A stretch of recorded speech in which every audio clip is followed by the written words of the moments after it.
Over the last few years, I've launched more than 30 games, built a 7-figure game business, and learned lessons that probably would have saved me years of frustration if somebody had told me sooner. Now, if you're an indie developer, chances are you've experienced at least one of these problems. You spent months or even years building a game that nobody downloads. You've launched a game that gets players but makes no money. You've hired freelancers who overpromised and underdelivered.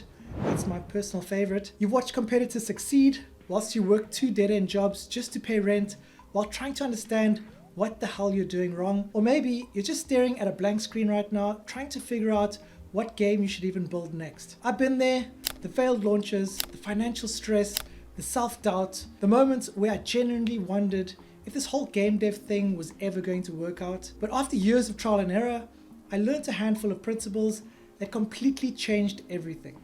Principles that help me generate millions of downloads and millions of dollars from mobile games. And in this video, I'm going to share the 6 biggest lessons I learned on that journey. If you watch until the end and actually apply what I'm about to tell you, you'll avoid the mistakes that destroy most indie developers and dramatically increase your chances of building games that players actually want to play and pay for. So without further ado, let's get into it. Lesson number 1, research is your competitive advantage. Most indie developers start with an idea.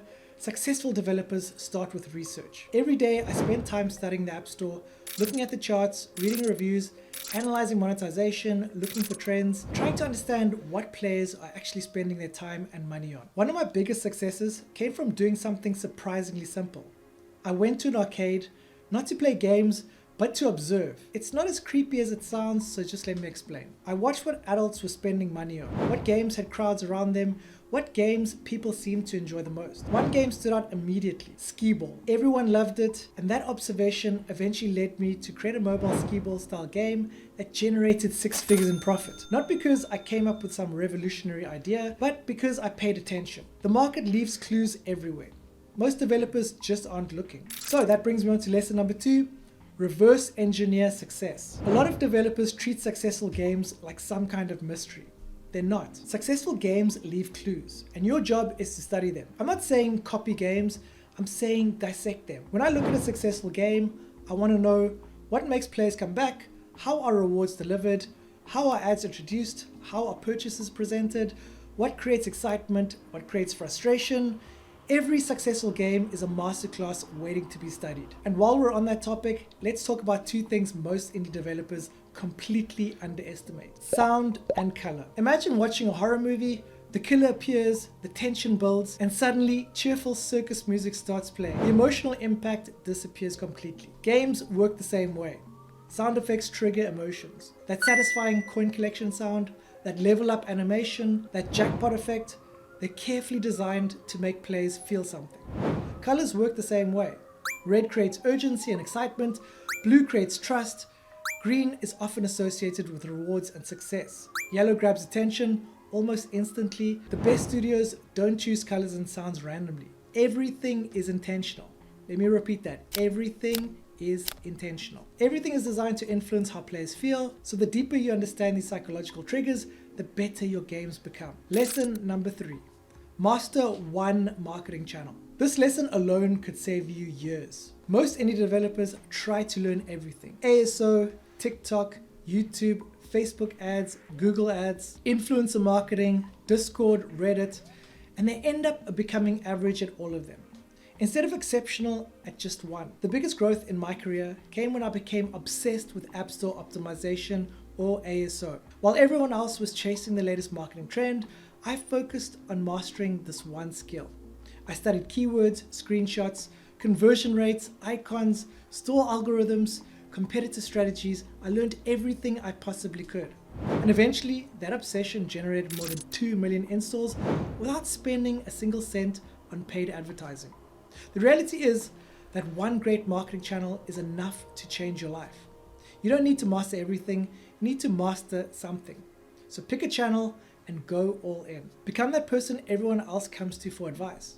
Because expertise creates opportunities, and opportunities create success. Lesson number 4, monetization is a science. One of the biggest mistakes developers make is building monetization around what they want.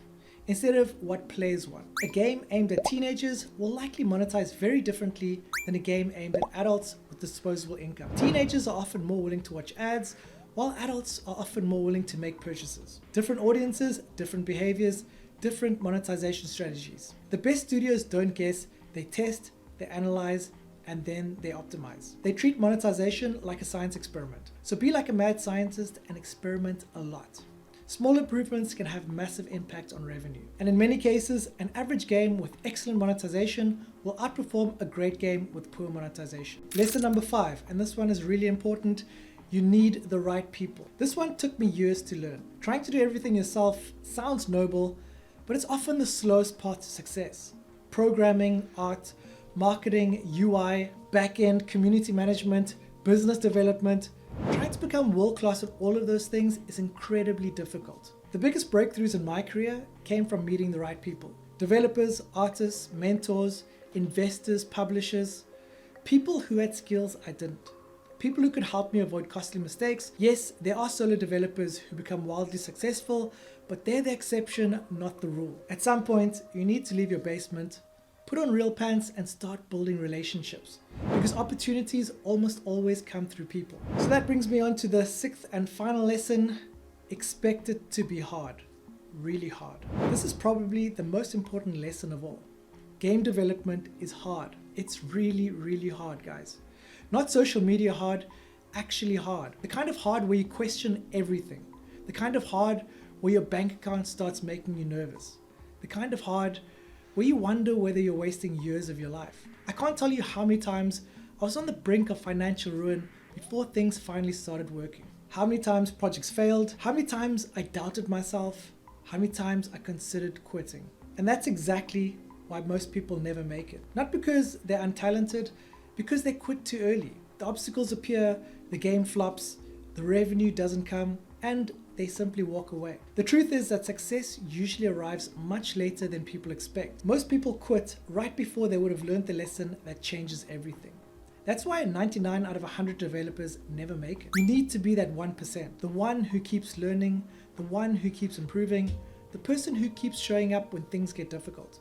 Because once you finally crack the code, once you see players downloading your game, and once you see that revenue coming in, you'll realize your hard work actually paid off. And I can personally attest that it's one of the most rewarding feelings in the world. If there's one thing I want you to remember about this video, it's that successful game development isn't just about building great games. It's about understanding players, understanding psychology, understanding marketing and monetization, and surrounding yourself with the right people. Those skills changed my life, and they can absolutely change yours too. And if you're currently building a game and you need help with development, game design, art, monetization, ASO, or scaling your team, that's exactly why I created Indie Dream Lab. We've helped studios avoid costly mistakes, launch faster, and build better games. You can learn more at indiedreamlab.com. If you found this video valuable, hit subscribe. I'll see you in the next one. Stay safe and peace out.